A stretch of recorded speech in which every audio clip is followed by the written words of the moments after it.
Hello and welcome to today's presentation on preparing for the upcoming influenza season. My name is Howland. This presentation is the result of work conducted at the behest of the staffing agency to inform strategies for medical staff deployment. In this presentation, I will be highlighting the results of the data analysis that was conducted, including an overview of the population set that was the primary focus of my analysis, the insights that were obtained from the analysis, and lastly, conclusions, recommendations, and suggested follow-up steps. To begin, in response to the need to deploy limited medical staffing resources to states where the need is greatest, it was important to first evaluate the population in greatest need and where this population is located. This group recognizes that vulnerable populations are at risk of serious complications and potential loss of life as a result of exposure to influenza. The analysis began with looking at the vulnerable population of people aged 65 and older and hypothesized that states that have a higher proportion of individuals over the age of 65 than the proportion of influenza-like illness and related deaths would be greater. The analysis began by looking at the frequency of influenza-related deaths and illness in adults in all states. Data was compiled, cleaned, and analyzed from the Centers for Disease Control and the U.S. Census Bureau. While these sources had information that spanned over 10 years, the analysis focused on where the data most consistently intersected, which was between the years 2009 to 2017. As noted in the visualization, statistics from the CDC identify that over 415,000 adults from the ages of 24 to over 85 years died from influenza-related causes.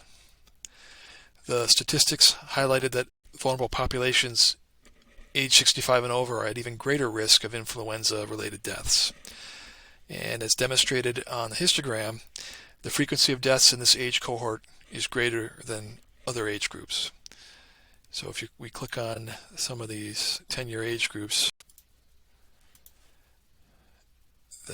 you can see that relationship as we move down, particularly for the 65 through 85 plus. And that's also highlighted as we move the slider here to the right, the percentage of flu-related deaths, in particular as we move towards into the 85 and older subset. So the analysis then turned to identifying to what extent, if any, there is a relationship between influenza-related deaths in the 65 and older cohort and the size of the population for this age group. So the analysis looked at the average population for this cohort by state over the 2009 to 2017 time period and the total influenza-related deaths for this cohort during that period. So this scatter plot demonstrates the relationship between these two data sets. It shows that there's a very strong correlation of deaths to population size at a 95% confidence level. Many deaths cluster around the states with relatively smaller populations, but as can be seen, the relationship of deaths to population is strong and increases as the population increases. So in a state with an average population of 1.5 million people, 65 and older, there are 47,000 influenza-related deaths, or approximately 3% of the average population for this state, compared to 179 deaths in a population of 35,000, which is roughly 0.5% of that state's population over age 65, and then 0 deaths in a population of 21,000. In general, the percentage of deaths to the average total population hovered around 3% for populations over 100,000 and dropped for populations below that average. However, as this trend line demonstrates, the relationship between the two data sets increases as population increases. This histogram provides a somewhat clearer breakdown of influenza-related deaths for people aged 65 and older. The change in hue from light red to darker red, as well as the length of each bar, highlights that states with the largest population of people in this age cohort account for greater deaths than in the states with the smaller populations. And adjusting this scale actually brings it even more clearly into view, as you can see. So the analysis also examined whether there was a relationship between influenza-like illness, deaths, and state population for people 65 and older. And with the exception of Florida, where data for illnesses was unfortunately suppressed, the map visualization demonstrates a similar pattern. States with a greater overall average population of people 65 and older had a greater number of cases of flu-like illness in this cohort as well. This analysis also looked at these trends across each year of the data sets, and the number of illnesses and deaths remains relatively consistent. So, for instance, if you look at 2009 data, we see that California's death rate it was around 5,000, and its illnesses were around 317,000. And if we look at that in 2017, we can see that again, their deaths were around 5,500. Flu-like illness was around, again, 317,000. And that pattern was similar across states.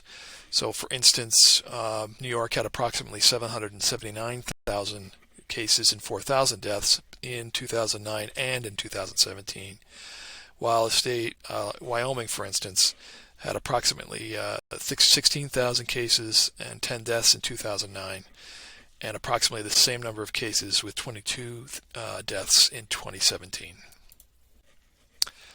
So in conclusion, the analysis and the visualizations highlight that the states with the largest population of individuals aged 65 and older also had the highest number of influenza-like illness and deaths. To drill down even further, this heat map visualizes the top 4 states with the highest number of deaths as California, New York, Texas, and Florida. And as you can see in this pie chart here, of the 4 states, California has a fairly large proportion, followed by New York, Texas, and Florida. So based on the analysis and the results that were obtained, it's the recommendation that the agency focus its deployment of medical staffing in the states with the highest population of people aged 65 and older, and in particular the 4 states with the largest populations, California, New York, Texas, and Florida. Some follow-up suggestions as well is it would be important to evaluate the outcomes of the deployment for this influenza season. In particular, analyzing in what ways the deployment was successful and in what ways it was not would be helpful in designing and implementing future plans. Some questions that may be beneficial to ask and answer would include whether staff and patients felt resources were provided in the most appropriate way. So were there gaps in services, and if so, where and what may have contributed to the gaps? One of the questions that was not addressed in this analysis, and would be an important follow-up question, is whether people aged 65 and older were successful in receiving a flu vaccination, as well as what factors may have influenced whether or not they received a vaccination. Areas of further analysis for this cohort could include access to transportation, distance traveled to providers, provider hours of operation, healthcare-related costs, and whether patients had adequate health insurance. Just some anecdotes before I close. The data set had shortcomings with regard to data at the county level, in that correlations between deaths and illnesses could not be obtained at the county level. The data sets had shortcomings with regard to evaluating children. In many cases, the data regarding illness or death was suppressed for that group. Vaccine data was limited to very young children, and information was suppressed in many cases and difficult to compare to other factors. The data regarding influenza-like illness was obtained through provider surveys. While the data was cleaned, there is no guarantee of the level of accuracy or consistency of the data across providers or states. So in conclusion, please feel free to share any questions you have with regard to this analysis. I want to thank you very much for your participation in this project. It is my hope that the information provided here is helpful in making effective decisions about the best deployment strategies for medical staff. Thank you.